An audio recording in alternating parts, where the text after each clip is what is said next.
Well, hello there, church family. We have another unusual Sunday with things sort of turned upside down. But I'm just so grateful to be able to share this video with you and to think about you wherever you're at, whether you're at home or at the church building or wherever you're able to watch this. I just want you to know that all is well and that we want so much to be together. I wish that I could see you in person and to see your face and to sit down with you. If we could, we would invite all of you over to our house and just have a wonderful meal and time of fellowship.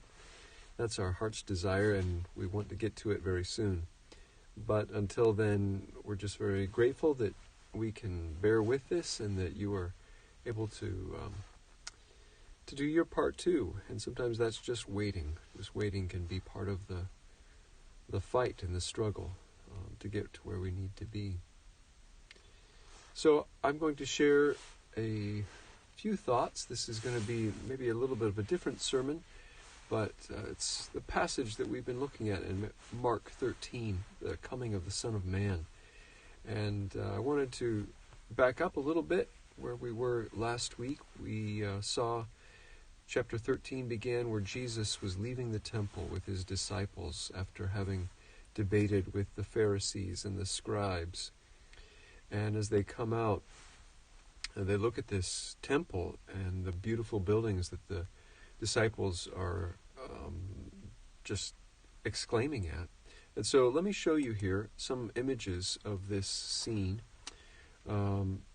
This is a artist's representation of what that temple looked like, and it's probably rather accurate, actually. This is a view looking into the outer court, and then the tall building in the back. That's the temple itself. Here you see another view.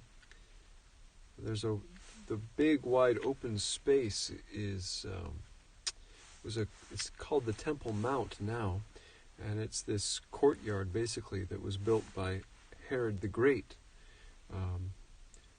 It's the same Herod who killed the babies in Bethlehem. He was wanting to win favor and make himself a great king, and so he poured tons and tons of money into this outer structure around the temple. This actually is the second temple that the Jewish people had in Jerusalem. The first was built by Solomon and was destroyed by the Babylonians.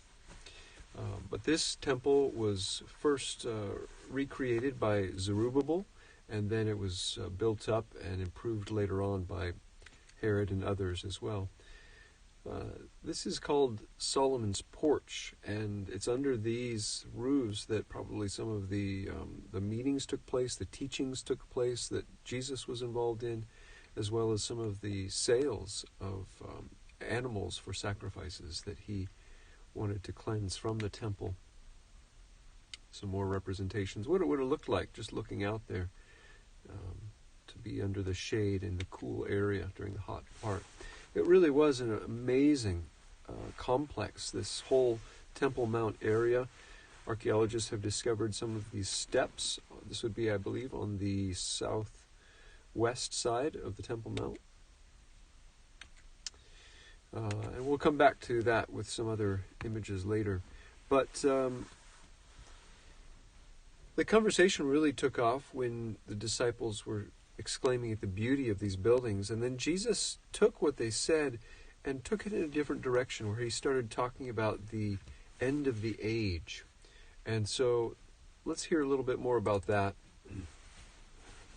As I mentioned last time, this is apocalyptic literature, and it's like looking over mountain ranges where you can't see how many ranges there are, that there's maybe an initial range, and then behind that there's another, and perhaps another. And it's very difficult to calculate the distance between the peaks because there are these deep valleys, and it's hard to know which range you're actually looking at when you're standing at a distance.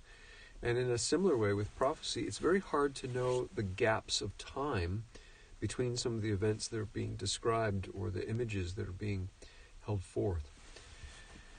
But with most prophecy, really what the point is to look beyond the trials. So much of prophecy does have to deal with tribulation, trials, and doom. Jesus is going to be speaking about the end of the age. But he wants us, as all prophecy does, to look beyond what's coming, to see what's behind that. And we will do that before we end today. Jesus definitely wants to encourage his disciples, to awaken that courage within them that they would need to press on through odds that would be overwhelming and just catastrophic trauma that they would go through. And he's reminding them that God is moving history to a final point where his ultimate will be accomplished, and it will be for our good as well as for his glory. And so Jesus wants them to look back at previous prophecies that had been fulfilled and find their comfort and encouragement from that. So with all of that, I just want to remind us that like prophecy, other prophecies, this passage can be confusing because Jesus is pointing to various things, and some of them had been fulfilled before his time. Some would be fulfilled after his time, particularly the destruction of Jerusalem in AD 70. And then Jesus is also speaking about things that are clearly remaining yet to be fulfilled in the future. And that's why many people have come up with different interpretations of Mark chapter 13. This is also called the Olivet Discourse. It's recorded in the other Gospels as well. And so we just need to keep in mind that there are these multiple mountain ranges, as we're going to see as we go along. My preaching statement that I believe Jesus would have us to take away from it is, don't be anxious or led astray, but be encouraged and stay on guard with these historical signs of Christ's coming salvation. All right, let's look at this again, backing up the first few verses, 1 through 4. We looked at those last week. Jesus is commenting on the disciples' exclamation of these beautiful buildings, and he says, I tell you that there will not be left one stone upon another. They will all be thrown down. And what Jesus is saying there is that even great and wonderful institutions that reject his kingdom, they will be undone. And he tells his disciples that, in fact, it will happen in their own day, in their own generation.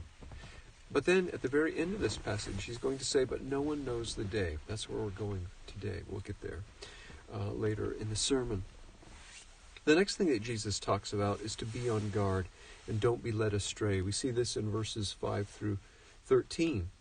And he mentions the false leaders, the false Christs who will rise up, and they will say, I am he. And actually, literally, that means I am Yahweh, is what they will claim to say. That's what Jesus says. And that they will use news of international war to make people believe that they can promise deliverance, that they'll be fear-mongers, basically. And they'll use that fear to gather followers. But Jesus says, don't be confused. Don't fear the war. In fact, Jesus says there will be many wars. And yet the end will not yet come. These are all signs, warning signs, but the end will not yet be there. And instead what Jesus says is for them to be on their guard. And he then talks about deadly hatred. From verse 9, the dialogue shifts from this talk about war to being brought into courts, where Christians will have to give account for their faith.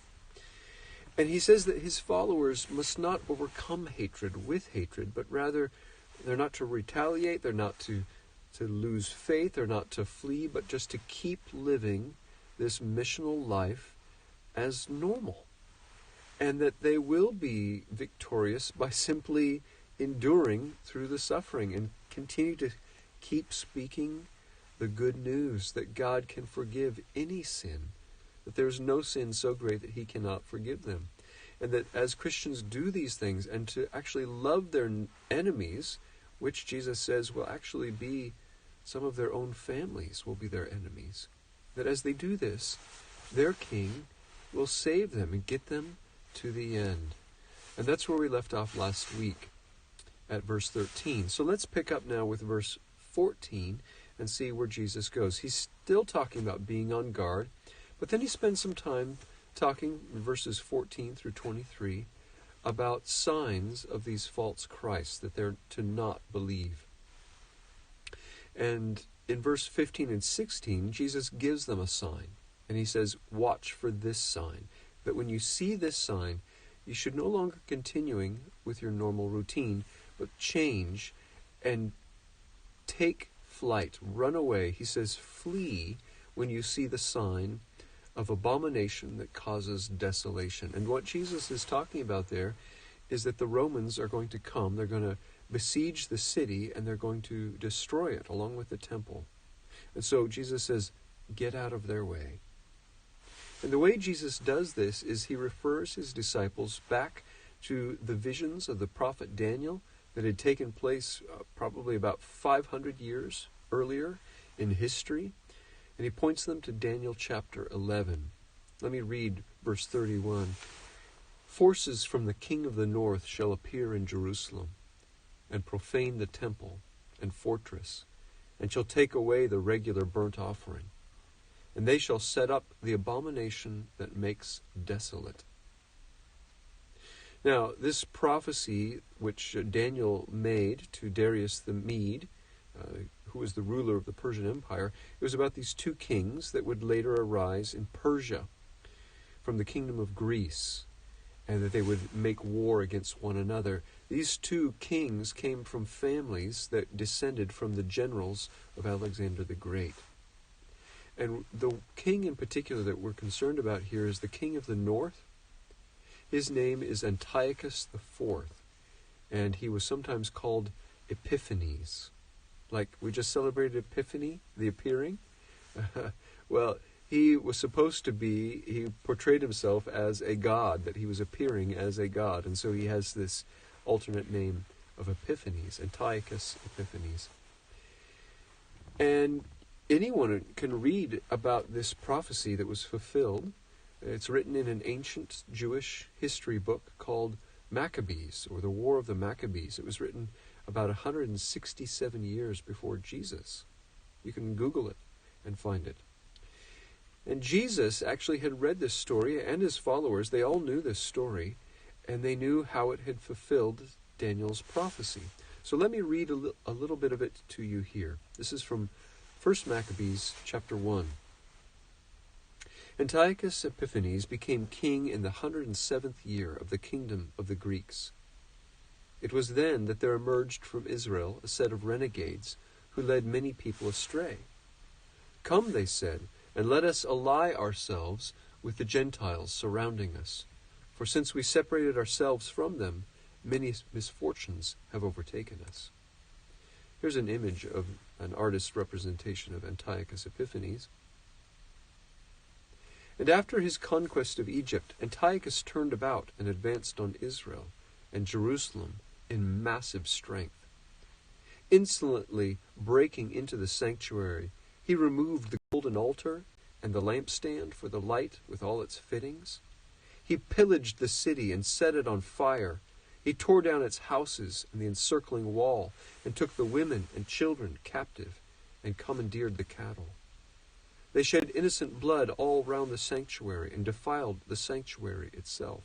And the report that's given here, I'm no longer quoting, is that he actually sacrificed a pig on a pagan altar in the most holy place in the temple. Let me continue reading from Maccabees. The citizens of Jerusalem fled because of them. She became a dwelling place of strangers, and her sanctuary became as forsaken as a desert. Her dishonor now fully matched her former glory, and her greatness was turned into grief. And the king then issued a proclamation to his whole kingdom that all were to become a single people, and each nation renouncing its particular customs. All the Gentiles conformed to the king's decree, and many Israelites chose to accept his religion, sacrificing to idols and profaning the Sabbath. So that was the first mountain range. But then Jesus refers to that story in order to explain what would take place when the temple would be destroyed later in AD 70. Jesus was prophesying between these two mountain ranges, after the first one, but before the second one that would appear when his followers were still alive in AD 70. Mark records the words that Jesus says after this. He says, "When you see this abomination of desolation standing where he ought not to be, let the reader understand, and let those who are in Judea flee to the mountains." In verses 17 through 19, he describes a terrible persecution where one urgent hardship would follow after another without any regard for the vulnerable people. And Jesus has a real tender concern for little newborn refugees, that he would not want them to be cold, caught in winter. Verse 20 talks about how bad the death rates would be, so high, almost like the Holocaust, that all of human society would seem to be headed toward extinction. But he says, but before that would happen, the Lord will bring it to an end. And that there's a bit of mercy in that. Verses 21 through 22, he says that many leaders will claim to provide deliverance, but he says, don't believe them. They are pretenders. You can ignore them. He says it would be impossible to lead away the elect. There's another bit of encouragement there. The second mountain range that Jesus is talking about, where he said that one stone would not be left upon another, we actually have another historical eyewitness account of what happened there in Jerusalem in AD 70 when the temple was destroyed. It was destroyed by the Roman general Flavius, and it was during a Jewish rebellion against Rome. And during that rebellion, there was a Jewish army captain whose name was Josephus, and he was captured and taken prisoner by the Romans. In fact, General Flavius took him as a prisoner and used him as a secretary. And so he wrote down in Greek what he saw as he watched his own capital, Jerusalem, from outside its walls along the Roman ranks. He wrote this: "When the city was taken, the Romans brought their idols into the temple, images of the emperor and the eagles carried in front of the legions and regarded by the Romans with divine honors. They placed them over the eastern gate and sacrificed to them there." That's in his book, The Jewish Wars, chapter 6. I think this must be what Jesus is talking about, this abomination of desolation. First it happened in the first range with Antiochus Epiphanes, but then Jesus said he would be standing where it ought not, which implies in the holy place, in the temple. Also, the Roman historian Tacitus, along with, he corroborates what Josephus wrote, and he describes the destruction as catastrophic and of supernatural dimensions. In fact, with armies that appeared in the sky and that they heard a supernatural voice. It's quite remarkable. And it does seem to be a sort of apocalyptic image that we get there from these historians. In fact, I wanted to share this with you as well. There is a new animated movie that's just been made. It's called Legends of Destruction. It's made by Jewish filmmakers. And it's remarkable in several ways. One of them is simply that it's made up of a collection of 1,500 paintings that they're put together in an animated form to tell this story. And as the story goes, it does a great job of documenting the history of what happened in the AD 60s when another Jewish rebellion was formed. And the factions that came, the Zealots we read about in the New Testament, the Pharisees, the Sadducees, the Essenes, they're all described in this movie, and how one was fighting against another, all of them with hatred, not only for Rome, but hatred toward one another. And how one, Jewish group began killing other Jews as well as the Romans. This film is not, I think, yet available. It was debuted, I think, just this year, this past summer in Israel, and it should be coming out sometime online. But you can watch a trailer, and I'll send you the email with a link of this trailer. It's called Legends of Destruction, about the destruction of the capital in AD 70 by the Romans. But all of this makes us ask the question, how many more peaks and valleys are there? Oh, by the way, this is the arch of the Emperor Titus, who was previously that Roman general who destroyed Jerusalem. He later became emperor of the empire, and he built this triumphant arch in Rome. And on the arch, you can actually see this relief of his soldiers and servants carrying away the articles from the Jewish temple. You can see there the candlestick holder from the temple, as well as tables and other furniture. This is in Rome. You can see it today. But as I said, this makes us ask the question, how many more peaks and valleys are there? Notice in the text that from verse 24 to 37, it's like time changes. In verse 24, after that tribulation, he says, after that, spiritual powers will fall. And in verse 26, they will see the Son of Man coming in clouds. Now, this is really important because previously he said there would be all kinds of false signs that you should not follow, but there will be one sign that there will be no doubt about, and that is when you see the Son in the clouds. He will be visible. Everyone will see him with great power and glory. And again, Jesus is going back to Daniel. Daniel had a vision of a man-king who would come to rule over the whole world. This is from Daniel chapter 7, verse 13. Daniel says, I saw, and behold, with the clouds of heaven there came one like a son of man. He came to the Ancient of Days and was presented before him, and to him was given dominion and glory and a kingdom, that all peoples, nations, and languages should serve him. His dominion is an everlasting dominion, which shall not pass away. Jesus is referring to that. And by the way, we're going to see in the next chapter, Mark 14, that it was this very passage from Daniel 7 that Jesus cited about himself that led to his death sentence, that led to him being crucified on the cross. That's no small thing. We're going to see that in the coming weeks. But notice that this figure that comes out of the clouds, he's not an angel, nor is he a beast. Beasts were coming out of all kinds of places. The sea in the visions of Daniel, and they were representing all the human rulers who were backed by spiritual powers that were corrupt and twisted God's creation. But this one is not a beast nor an angel, but a son of man. And his coming will mark the end of the age.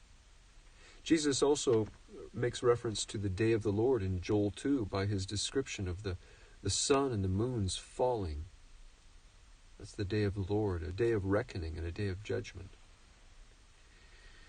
But as we look at the last few verses from 32 to 37, Jesus is calling his disciples to stay awake and to not be led astray, because he says no one knows the day of the Son's coming.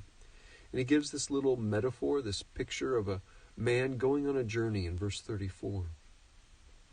When he leaves home and puts his servants in charge, each with his work, and commands the doorkeeper to stay awake, therefore stay awake, for you do not know when the master of the house will come.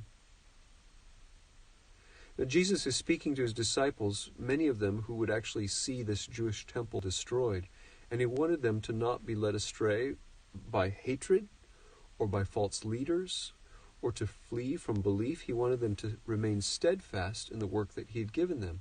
And the work was simply this. We have it in Matthew 28. Go, therefore, and make disciples of all nations, baptizing them in the name of the Father, and of the Son, and of the Holy Spirit, teaching them to observe all that I have commanded you. And then he said, Behold, I am with you always, to the end of the age. So that makes me ask, what are we to take away from this? If this was written to Jesus' followers to warn them about the destruction of Jerusalem and the temple, Well, we're on the other side of that. And so what do we take away from it? Well, we too have struggles, and I think Jesus would want us to not be anxious nor to be led astray. Jesus wants to encourage us as well, and for us to stay on guard and keep doing what he's called all of his disciples to do. And he's given us the benefit of these historical signs, and that he is still coming, and he is bringing salvation, and that it will endure forever. And that's what we are to be encouraged with. So let's just think about this for a moment. In our day, we are seeing a shift from what has been a traditional Judeo-Christian West in Europe and America, and it's changing now to this post-Christian global community with various factions, and many of them are becoming more and more hostile to the gospel and to Christianity. And it would be easy for us, like the disciples, to become overwhelmed with these institutions that once maybe had been backed by Christian and Judeo-Christian values, and yet they're being turned to actually now fight against Christ. Governments, universities. In fact, one of them, I've had the pleasure of visiting Oxford in England. It's one of the greatest universities founded in the Middle Ages. But from that university, even today, there is a man, Richard Dawkins, a professor there, and he wrote this. He says, "Many of us saw religion as harmless nonsense. We thought if people needed a crutch for consolation, where's the harm? September 11th changed all that." He says the take-home message is that we should blame religion itself, not religious extremism, as though that were some kind of terrible perversion of real decent religion. Those who can make you believe absurdities can make you commit atrocities. Faith can be very, very dangerous, and deliberately to implant it into the vulnerable mind of an innocent child is a grievous wrong. Those are the words of Richard Dawkins, one of the foremost skeptics and critics of organized religion. He's really calling for a silencing of religious belief, and Christians in particular. I just point this out because I think the gospel of Jesus is seen as a threat because it truly is a threat to the kingdoms of this world. And even though people like Dawkins would want to silence us with a kind of zealous indignation, we are not to fear. We are tempted. We are tempted to fear, and we're tempted to follow people, maybe false leaders, who can meet that kind of power and fear-mongering with other power and fear-mongering. But Jesus would have us not be led astray. He trains us not to fear such rage. And what he wants is for us to love what he loves, the good news. There is forgiveness, even for our enemies, even for those whom Jesus said, "Father, forgive them, for they know not what they do." Jesus did not counter hatred with more hatred, and he would not have us do that either. And so that should motivate us to carry on this command to make disciples as we go. That means as we go to work or as we go to school with our friends and with our neighbors. Jesus' disciple Mark wrote down all these words for that generation that saw the temple destroyed. And it was that generation that did endure, and they passed it on so that it survived, not just through those years, not through the first century, but the second and third and fourth centuries. And all the way 2,000 years later, we have received this gospel, these exact words of Jesus, because Christians endured. The Roman Empire no longer exists, but Christianity, the Church of Jesus Christ, goes on.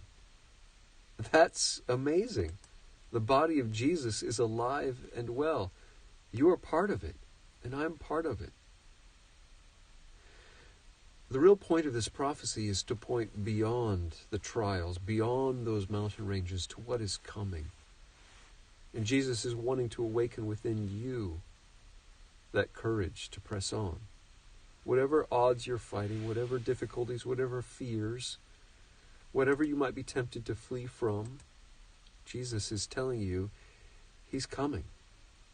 And he's going to send his angels out to gather his elect. That's what it says in verse 27. From the four winds, from the ends of the earth, and from the ends of heaven. The elect who are both living and those who are waiting, even in heaven. Friends, I gave you a cover on our bulletin at church last week, and we didn't get time to look at it, but I would like you to look at it now. This is from a medieval painting from 1471, Hans Melming.